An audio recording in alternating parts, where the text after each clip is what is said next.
Alright, Bards, Sweaters is like Andrew Strauss. 1 minute you see him, next minute he's not there. He's gone, mate, gone.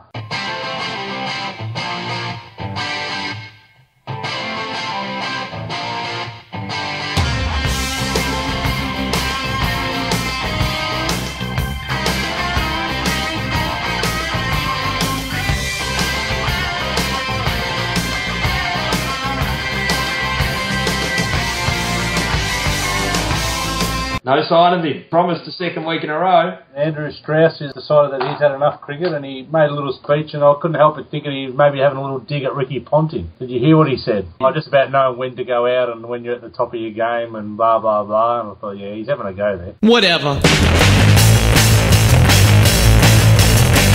Look forward to taking the Ashes back over a 10-test series.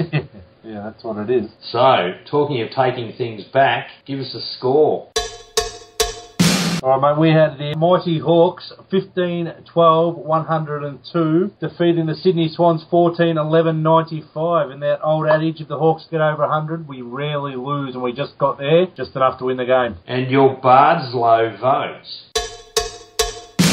Of Barslow votes, I had 5 to a bloke who, when we were 38 points down, I reckon this guy said, nah, we're not standing for this, boys. This is how we win a game. Mr. Sean Burgoyne just grabbed the game by the scruff of the neck and just brought us back into it, and it was fitting that he was the man to put us in front at the end. So 5 to Sean Burgoyne, 4 to the young man down back. A bit of a shaky start, mate, but he played his best game for the club by a mile. That's Ryan Schoenmakers. 3 to Franklin, just a nice little game coming back. A lazy 4 goals, probably could have had a couple more. 2 to Sewell, 1 extra vote there for the monster goal at the end, and 1 to the skipper, who, as I suggested, went back, played that role, and got us over the line. So 1 to Hodge. I reckon there's a few players that were stiff not to get votes. They were all good votes. So I'd say, what about Goo? Yeah, Goo was very good as well, mate. Very underrated as a pure defender, and his kicking out was also very good on the weekend. There's a few others as well, mate. I thought Lewis had a very good game. I'm sure you can come up with plenty of others that did well. Once we got past that first quarter and a half and we were no good, and we became good again, we flew. So plenty of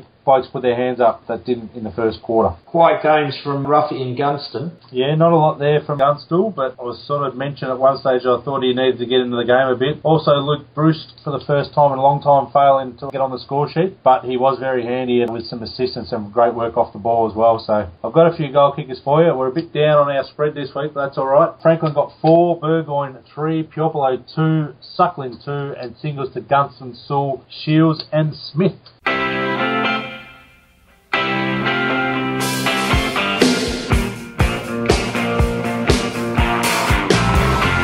So why are we getting off to slow starts against really, really quality opposition? That's $1 million question, mate, and it might win us a premiership if we figure that out. So, and it's not against just the quality opposition. The games in between Geelong and Sydney, we also slowly started against Port Adelaide and against the Gold Coast as well. So we can turn that around, mate. I just don't know exactly what it is, but I'm sure that Clarko will be concentrating on that very much this week, and I expect the boys to come out firing. I'll tell you what. There's some great supporters at Hawthorn in Sydney, and obviously a lot of people travelled too. That was a pretty mixed crowd, wasn't it? It was great to hear. You know, the boys had plenty of support up there, and yeah, they showed a good section of the crowd there that was all Hawthorn. And I think when the ball went out of bounds just towards the end there, Luke Bruce took over the line. There's a heap of Hawks there that are cheering and patting him on the back to get it out of bounds and sealing the game. So yeah, it was good to see. Now, I had a mate go, and he's a Richmond supporter, so you can't help bad luck. But he did say it's very good to go to a great game like that when you're an impartial supporter. He loved it. Yeah, you would. I was reading something the other day about talking about the best games of the year, and 3 of our games I've mentioned, the 2 against Geelong, which we'd rather not think about. Although they were great games until the final sign for us, but the one against Sydney, definitely a top game, one of the best for the year. So, goal of the year, was it in that game? Or you're thinking about Mr. Suckling with his banana on the left foot, or Sewell at centre to seal the game? Well, either. I would have thought you loved suckers. Yeah, suckers on that banana. Yeah, don't worry about using your right suckers when you can kick like that on the left. And even his second goal, when Franklin unselfishly dished off to him and missed him by about 5 metres, just the poise he had to chase that back, pick it up, and then with a bit of pressure coming, I would have just take one step and just bang it through on the left from 45. It's beautiful to watch. So is Sydney the team that we worry about in the finals? I'm not too worried about Sydney once they're out of Sydney, to be honest. I think on the bigger ground they're going to be a lot easier to open up. Getting back to what you said about slow starts, I think when the intensity's in the game and there's more stoppages, we don't play as well. Obviously, we like to get the ball out flowing, and at the start of games, I guess against good sides, that can happen. So, and obviously on that smaller ground, more chance of it. But once they open up, even if we end up in Sydney, if something goes wrong during the finals, they'll be at ANZ, and there's plenty of space there like the MCG, and Sydney don't play those grounds that well. So they won't be easy beats, but I think we might have them covered. All right, let's move on to this week's game.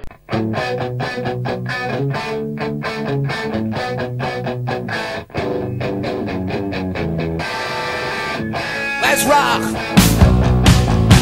Tomorrow night at 7:50 against the West Coast Eagles at the MCG. One change, Bards. Yeah, just the one, mate. I think we've officially hit the mythical best 22. Cyril Rioli comes into the side, and as we kind of hinted at last week, Xavier Ellis is the 22nd man or 23rd man now, and he's gone out. So whether Rioli will play, I think it's still to be seen. By all reports, he's trained quite strongly, but he's got that sort of injury. It's a bruised top injury, so it's going to come down to whether he can take the knock. So I'm sure they'll test him out tomorrow before they finalise the side. So who wears the green jacket? Big question, that one, mate. Looking around, there's a few schools of thought on this one, whether it be Whitecross possibly, one of Smith or Young, if they want to sort of interchange those two for their run late in the game. And the other one is, some people have sort of said Suckling or Bruce, but I think those two are too important. Suckling can really carve a game up. He's not an impact player. You don't really want him coming on late. Bruce did well last year coming on, but he's offering too much at the moment. So I've got a sneaky suspicion Whitecross might fit the bill there. Now, there's no one on the emergency bench that might actually sneak in at the last minute that they want to just give a run before the finals.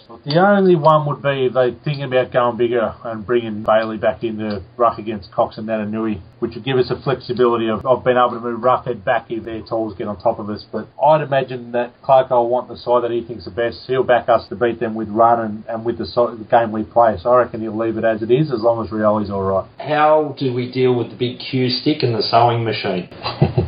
Yes, it's a good run up, that one, isn't it? I think we'll just go similar to the way we did with Sydney. Like, players probably aren't as good as those two, but similar sort of height. So obviously that was Schoenmaker's taking one. Gibson maybe being more defensive and playing a true shutdown role on the other one, and we use Hodge back again for the sweeper. That's what Clarko seems to be backing Shuey to do. So whether he can keep it up, I hope he can. Otherwise, the option is to try to swing Roughhead back and Shuey forward, which I think we might have seen some idea there where he played Shuey forward a couple of times just to see what he could do. So I'm not sure who would get who. Combination of those is the way they'll go there. And the other one is if they push one of the two resting ruckmen forward, we'll have to obviously take care of them as well. So it'll be a big ask, but we'll see what our boys can do. And as we've said all year, you can kick it in long and you've got an advantage on us, but if your ball hits the ground, we'll look out, because the way we move it out, we'll still go with the runners for that option. And we're back on a bigger ground, so it gives us that ability to transfer the ball around in the way we love to do best. That's it, mate. And no better stage than Friday night at the MCG, lead up to finals, first versus fourth. It's just an ideal game for the AFL. Ideal for us, and hopefully we can come out with a big win.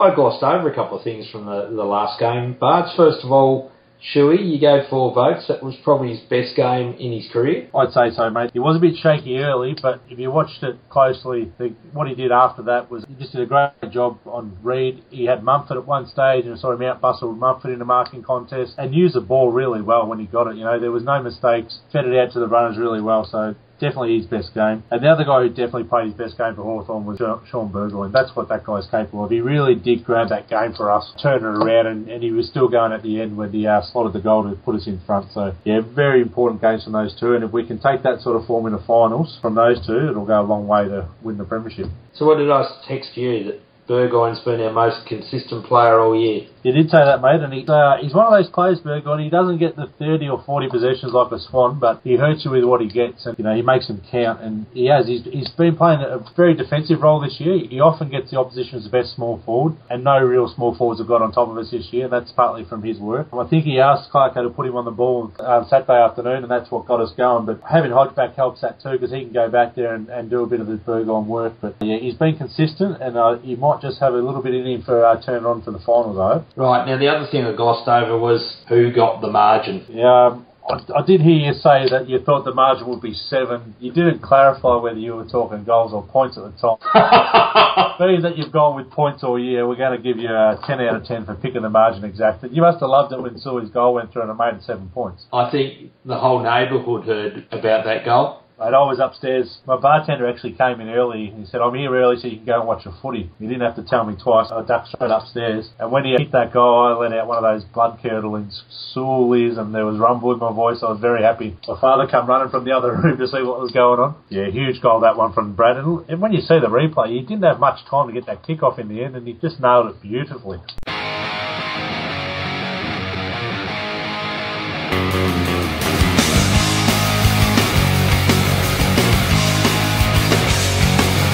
So I have a couple of mini blast bards, even though we don't have an official blast. The bloke who stole Guerra's medal. Yeah.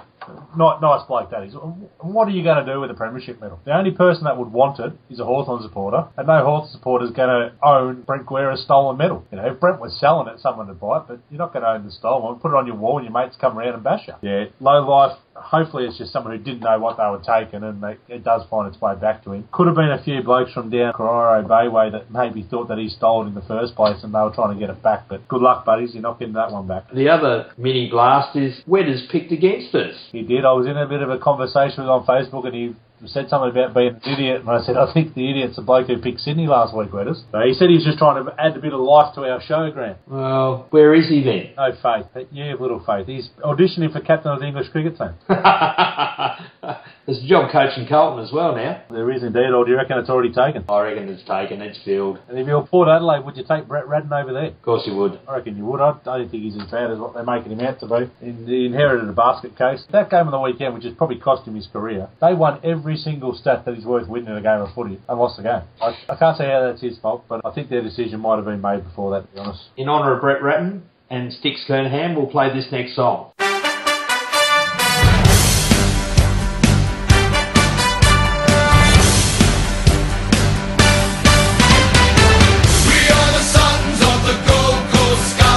Alright, Bards, the segment you love, your favourite segment, Winners in a Word! Woo!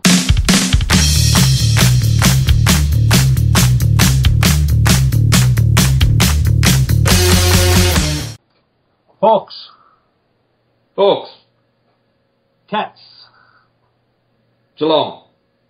Crows. Crows. Kangaroos. Roos. Dockers. Freo. Collingwood. Pies. Carlton.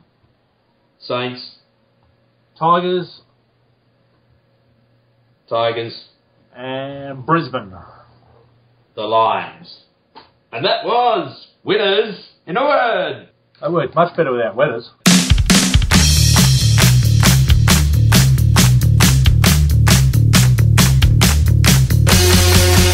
So Grant, margins for this week? Yeah, well, we didn't go there, Bards. I'm going to go with 17 points. I'm going to go with 4 goals. All right, so let's see. I'd like to think it's a combination of the two. Yep, that'll be nice. All right, Bards, we get to use the seats one last time. Yes, hopefully ours will still be there next year, Grant. Mind you, it feels like the only time that we'll use these seats all year. Yeah, well, there hasn't been too many opportunities, to be honest, but we're up there. The Friday night, minor premiership's there to be won, mate. Huge game for us. Be a few celebrations afterwards, but not too much if we pull it off, because we've got bigger fish to fry. And we'll go back to the bar and have a cider to celebrate Wedders. All right, Bards. So see you tomorrow night. Go Hawks. Yeah, mate. Can't Hawks.